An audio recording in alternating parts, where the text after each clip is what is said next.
Hey everyone, my name is Kirsten Wolf.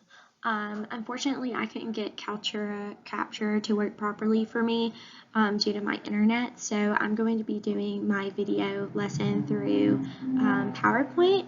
My activity is called Letter Through Time, Challenges and Feelings, so I'm going to go ahead and get started with that.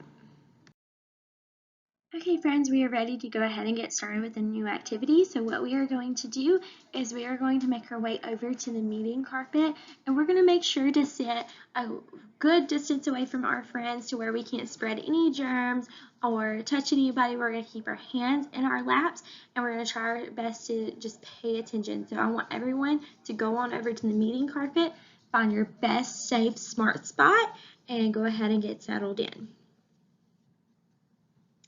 Okay, so now that we are over in our smart spots on the meeting carpet, we're going to go ahead and get started by reading a book today called The Good Egg by Jory John and Pete Oswald. So I'm going to go ahead and put that on the screen. I want everyone to pay close attention to the egg story. We're going to see him face many challenges and some feelings. So I want you to pay close attention to those so that we can identify them at the end of the book.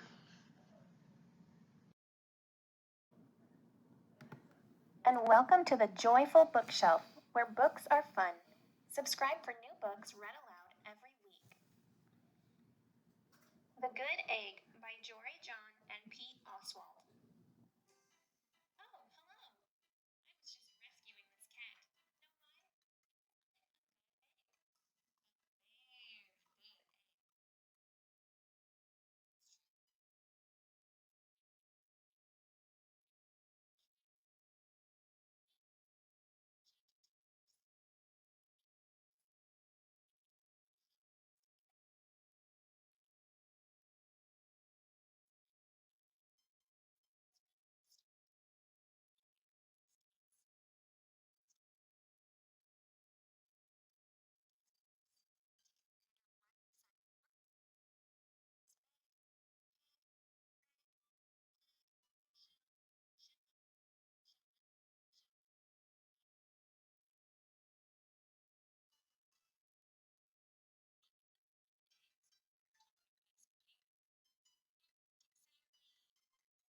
friends, now that we have had a chance to listen to the story, The Good Egg by Joy John and Pete Oswald, we're going to go ahead and we're going to have a group discussion on the meeting carpet about our book. During the book, what do we notice that the egg kind of faced as a challenge? What can we say about that? That's right.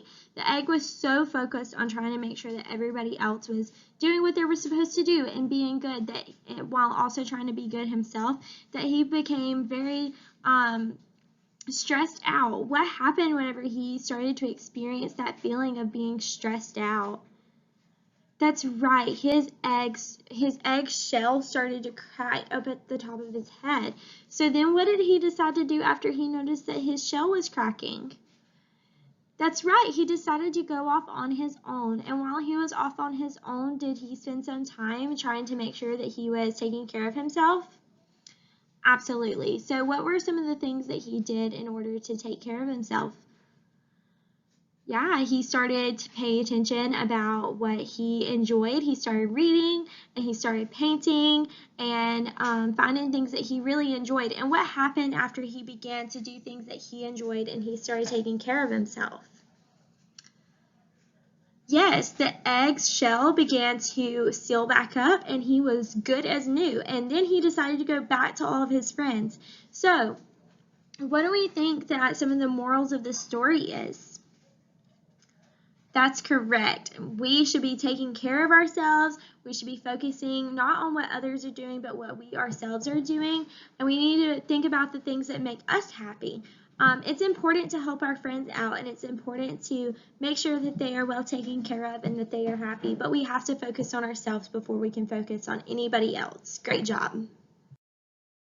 Okay, friends, now that we have had a chance to listen to The Good Egg, and we've had the chance to discuss the book and some of the challenges that the egg faced and some of the feelings that he faced and how he dealt with those, we are now going to think of a time that we ourselves have ever been sad or happy or lonely or scared, and we are going to write a letter through time. We're going to write a letter to ourselves, to our future selves, and just explain to ourselves some things that we think would probably help us in those situations. So I want you to think about a time that you've been sad, lonely, scared, mad, happy, whatever it may be, and I want you to write a letter to your future self, reminding yourself how to make it through those difficult times and what you can do to help yourself out. So we're going to go ahead and get started with that. After you are finished with your letter, please bring it over to the table and place it in the basket, and I will be sure to put those in some envelopes and seal them up so that you can take them home and have them for the future.